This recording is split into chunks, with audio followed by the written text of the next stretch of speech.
हमारे वृंदावन में गोपीश्वर महादेव के मोहल्ले में एक बंगाली ब्राह्मण थे। गौड़ीय वैष्णव थे, बंगाली ब्राह्मण थे। संस्कृत के बहुत अच्छे पंडित थे, विद्वान थे। वो थे लगभग 100 के निकट पहुंच रहे होंगे। उनकी ब्राह्मणी जो थी वो भी 95-96 की उनकी पत्नी थी। चल फिर नहीं सकते थे, याचना किसी से करते नहीं थे। पुराना सा छोटा सा घर था, उसी में रहते थे। छोटा मकान था, जैसे तैसे अपना अकिंचनता में निर्वाह करते थे। उन्होंने पूज्य गुरुदेव श्री भक्तमाली जी से प्रार्थना की कि हमें पूरा पाठ सुनाना है भागवत जी का। ध्यान से सुने, सीधा सा पूरा पाठ भागवत जी का सुनाना है और पूरी कथा सुनाना है। हम पाठ भी बैठकर सुनेंगे, कथा भी सुनेंगे। और हमारे पास आर्थिक व्यवस्था नहीं है, लेंगे किसी से फूटी कौड़ी भी हम नहीं। और हमारा जो छोटा घर है उसी में, जिसमें मुश्किल से 8-10 लोग बैठ सकते हैं, उतनी ही जगह में बैठ के आपको कथा कहनी है। एक चौकी लगने के बाद 8-10 लोग बैठ पाएंगे, इससे ज्यादा लोग नहीं बैठ पाएंगे। महाराज जी ने उस वृद्ध वैष्णव विप्र दंपति के भाव को देखकर स्वीकार किया और उच्च स्वर से उच्चारण पूर्वक संपूर्ण श्रीमद् भागवत का मूल पारायण किया। अब एक तो स्वयं पाठ करना तो तीव्र गति से हो जाता है, और श्रोता बैठा हुआ वो भी संस्कृतज्ञ है, वो अर्थानुसंधान पूर्वक श्रवण कर रहा है, तो जल्दी जल्दी उच्चारण नहीं किया जा सकता। 6 घंटे पूरा महाराज जी एक आसन से भागवत का पारायण करते, फिर मध्याह्न में 1 घंटे का विराम, उसी में थोड़ा सा जल वल पीना, फलाहार, फिर 6 घंटे एक आसन से कथा कहते। 12 घंटे रोज। माइक की आवश्यकता नहीं थी। माइक की क्या जरूरत, 5-7 लोग हैं तो माइक की जरूरत नहीं। कथा पूरी हुई। कुछ संतों को, ब्राह्मणों को जिमाया भी उन्होंने।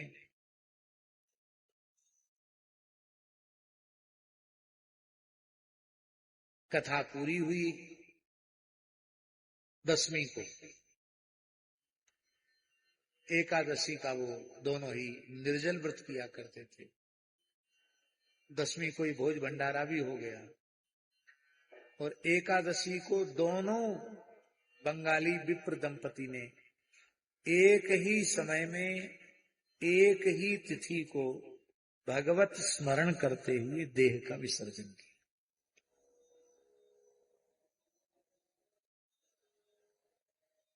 लोग कहते हैं आजकल के सुखदेव जी ने परीक्षित को कथा सुनाई, उनकी मुक्ति हो गई। आज यजमान लोग कथा सुनते सुनते बूढ़े हो जाते हैं, इनकी मुक्ति क्यों नहीं होती है? हमने आपको उत्तर दे दिया। महाराज जी जैसे वक्ता हो और उन निष्ठावान वैष्णव विप्र दंपति जैसे श्रोता हो, तो एक ही सप्ताह में मुक्ति हो जाती। पूज्य स्वामी श्री संपूर्णानंद जी महाराज कहते थे, बहुत प्यारी बात, वो कहते थे, स्वामी जी 100% मुक्ति होती है। कितनी? 100%। 50% सत्संग से हो जाती है, 50% मुक्ति साधक को स्वयं की करनी पड़ती है। ध्यान में ये बात नहीं है, ये बात 50% मुक्ति परीक्षित ने अपनी कर ली। राज्य छोड़ दिया, परिवार छोड़ दिया, पत्नी छोड़ दी, पुत्र छोड़ दिया, धन छोड़ दिया, पद छोड़ दिया, प्रतिष्ठा छोड़ दी, अन्न छोड़ दिया, जल भी छोड़ दिया, गंगा जी के तट पर बैठ गए। लौकिक पारलौकिक भोगों की कामना मन से निकाल दी। मरने जीने की इच्छा भी नहीं रही, केवल एक ही इच्छा रह गई, श्री कृष्ण चरण कमल प्राप्त हो। यह है साधक के द्वारा की गई 50% मुक्ति। इतना काम खुद कर लो तो 50 कथा सुनने से हो जाएगा। खुद तो कुछ नहीं करना है, खुद तो ढाक के 3 पात जैसे पहले थे वैसे अब हैं, कोई अंतर नहीं आया। सैकड़ों बार कथा सुनने के बाद भी न छल छोड़ा, न कपट छोड़ा, न दंभ छोड़ा, न पाखंड छोड़ा, न असत्य छोड़ा, न मन में निष्कामता आई, न निर्लोभता आई, न अहम शून्यता आई, न अपना न भगवान के स्वरूप का बोध हुआ, न शरीर संसार से वैराग्य हुआ, ना ही भगवान के चरणों में प्रेम हुआ, तो इसमें दोष किसका है?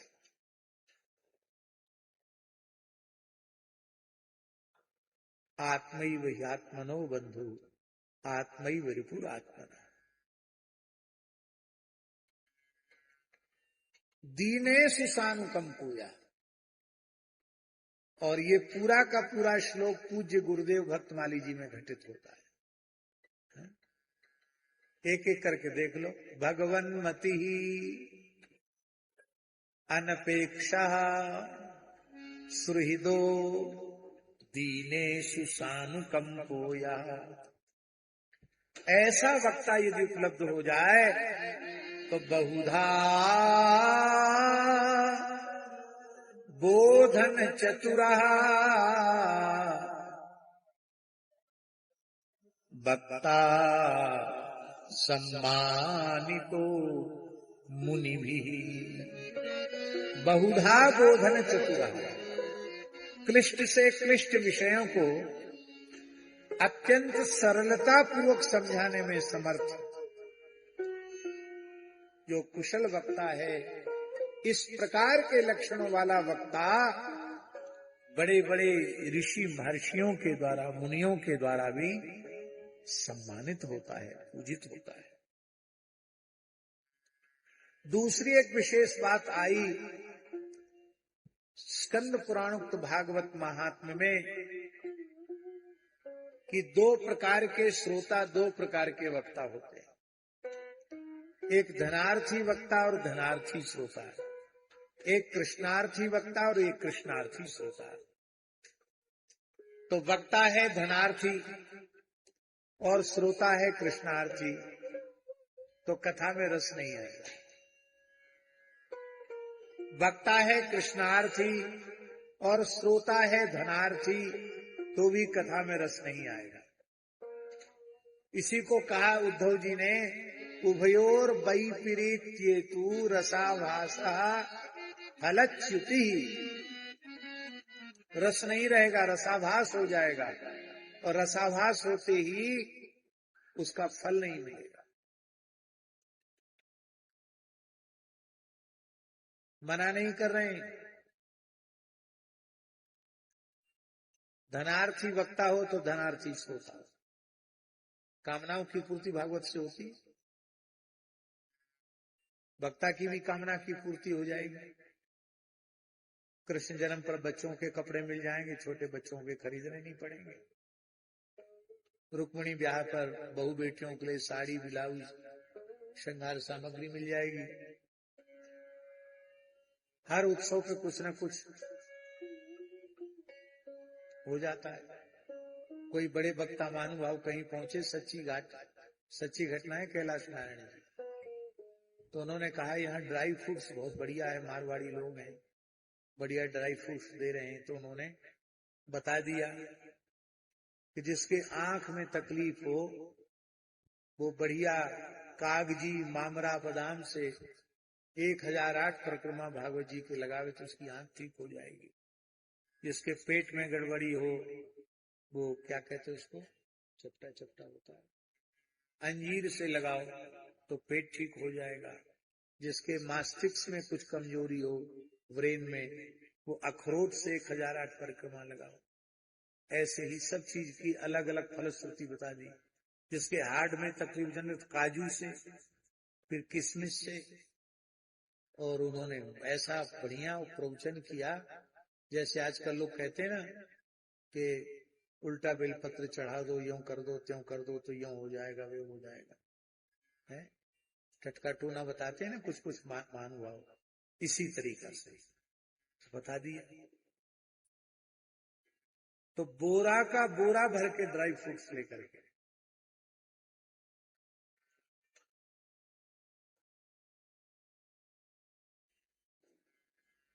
तो ठीक है, धनार्थी वक्ता की भी इच्छा पूर्ण होती है कथा से, श्रोता भी धनार्थी है, सकाम है, तो उसकी भी इच्छाएं पूर्ण होती है।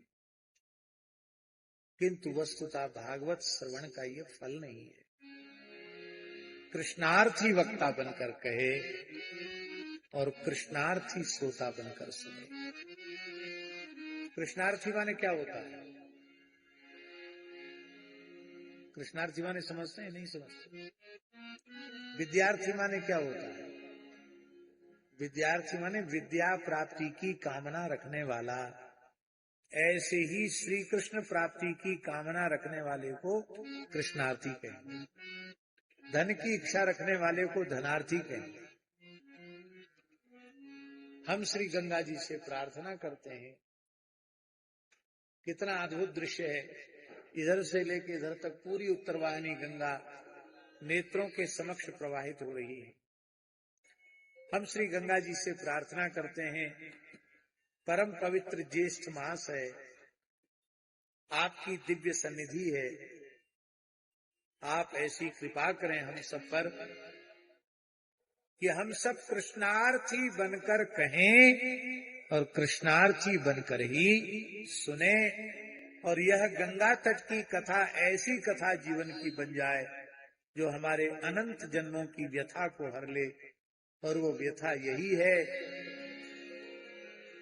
तब विमुख अनेकों जन्म गए, अस्थावर जंगम रूप धरे, यह पुनरावृत्ति मिटा दीजे, हे नंद किशोर दया, मेरे भार को सिर से उठा लीजे, हे नंद किशोर दया सागर, हे अवध किशोर दया सागर, हे राज किशोर दया सागर, मेरे भार को सिर से उठा लीजिए, हे नंद किशोर दया।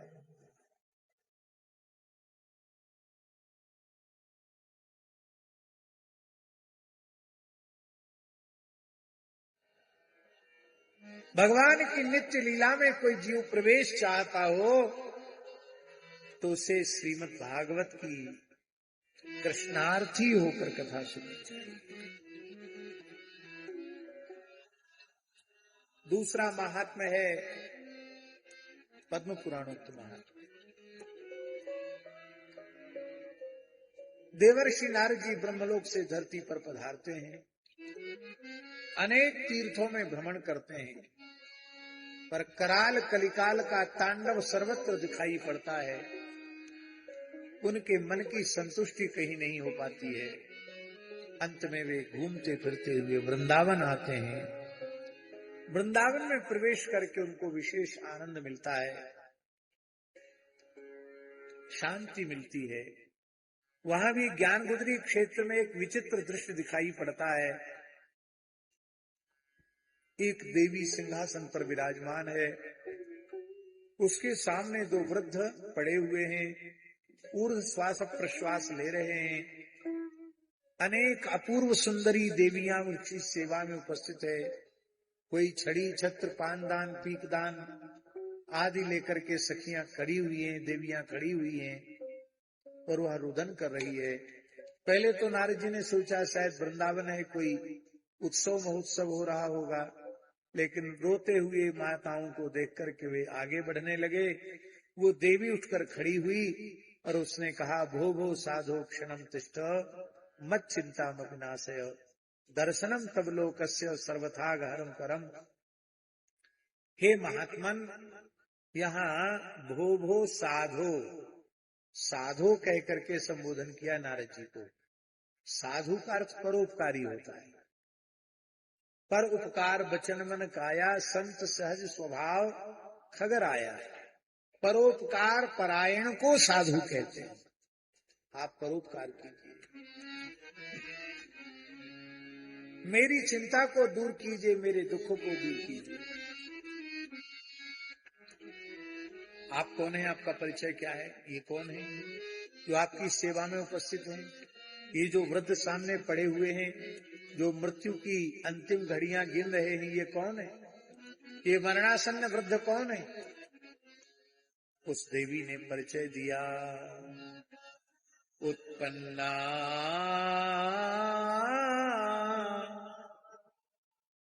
द्रविड़ेशा, उत्पन्ना द्रविड़ेशा, वृद्धिं कर्नाटके गता, क्वचिन् क्वचिन् महाराष्ट्रे गुर्जरे जीर्णकांगता। मैं द्रविड़ देश में उत्पन्न हुई, कर्नाटक में मेरा विस्तार हुआ, कहीं कहीं महाराष्ट्र में मेरा विस्तार हुआ, गुजरात में आकर मैं बूढ़ी हो गई, जीर्ण हो गई। और इसके बाद फिर जैसे ही वृंदावन का संयोग मुझे मिला, मैं तरुणी हो गई, मेरी किशोरावस्था हो गई, किंतु मेरे पुत्र ये जो ज्ञान और वैराग्य हैं, ये पहले जैसे तैसे लाठी टेक कर चल तो रहे थे, यद्यपि वृद्ध और जर्जर हो रहे थे, पर यहां आकर तो ये गिर गए, मूर्छित हो गए। और ये जो देवियां मेरी सेवा में खड़ी हैं, गंगा यमुना सरस्वती आदि नदियां, यही मेरी सेवा में।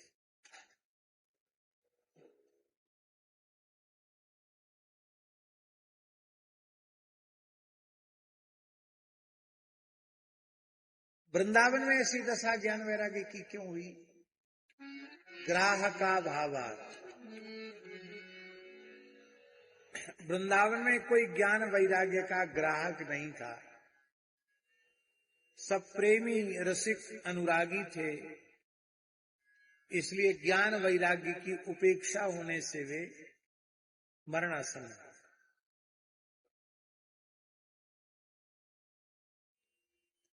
पूज्य गुरुदेव भक्तमाली जी एक बड़ी प्यारी बात कहते थे, किसी साधक का हृदय वृंदावन बन गया हो, प्रीत रसधारा यमुना जी प्रवाहित हो रही हो, भक्ति नित्य किशोरी के रूप में सुप्रतिष्ठित हो, किंतु यदि उसके हृदय के ज्ञान वैराग्य जर्जर हो जाएंगे तो भक्ति हृदय रूपी वृंदावन में अधिक समय तक नहीं रहेगी। इसलिए भक्ति कहती है, इदम स्थानम परित्यज्य विदेशम गम्यते मया। अब मैं यहाँ नहीं रहूंगी, यहाँ छोड़कर मैं विदेश चली जाऊंगी। बाहर, विदेश माने ब्रजभूमि से बाहर चले जाओ। ब्रह्मा जी नारद जी घबरा गए, भक्ति के ही कारण तो ब्रजभूमि की महिमा है, और भक्ति ब्रजभूमि छोड़कर चली जाएगी तो फिर ब्रज में रह क्या जाएगा। बोले आप छोड़ने का संकल्प त्याग दें, बाहर जाने का संकल्प त्याग दें, आपके पुत्रों के खेद को मैं दूर करता हूँ। वेद वेदांत का पाठ किया, गीता पाठ किया, किंतु इसके बाद विज्ञान वैराग्य की मूर्छा दूर न हो सकी। कभी थोड़ा सा होश आता, फिर मूर्छित हो जाते थे। लेकिन नारद जी हताश निराश नहीं हुए, हताश निराश नहीं होना चाहिए। आकाशवाणी ने कहा, नारद जी तुम्हारा उद्यम सफल होगा, इसके लिए तुम सत्कर्म का अनुष्ठान करो।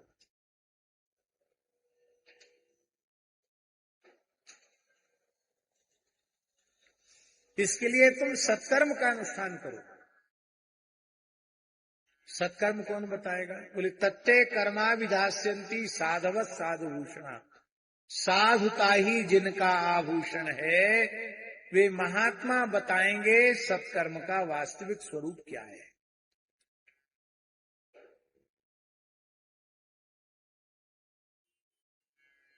नारद जी वेद वेदांत सुना रहे थे, उपनिषद सुना रहे थे, गीता सुना रहे थे, ये सत्कर्म ही तो था। पर आकाशवाणी ने ये क्यों कहा? ये जो टेंट वाले हैं इनसे आग्रह है कि ये जो पर्दा है जैसे वो हटा दिए ना आपने, ऐसे ये भी हटा दें, सामने वाला इधर वाला, तो थोड़ी हवा,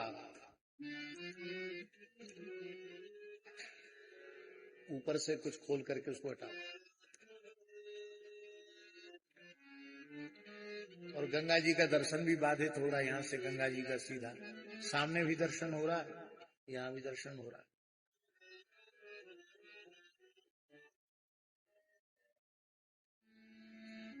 इसका तात्पर्य क्या है? बहुत ध्यान से सुने। इसका एक ही तात्पर्य है कि आपने, स्वामी जी, आपने अपने मन से, अपनी बुद्धि से जिस साधन को सत्कर्म के रूप में सुनिश्चित किया है वो सत्कर्म नहीं है।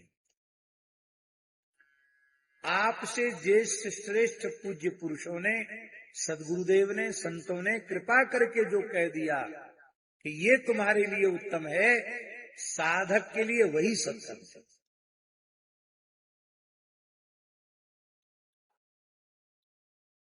वेदादि शास्त्र जो हैं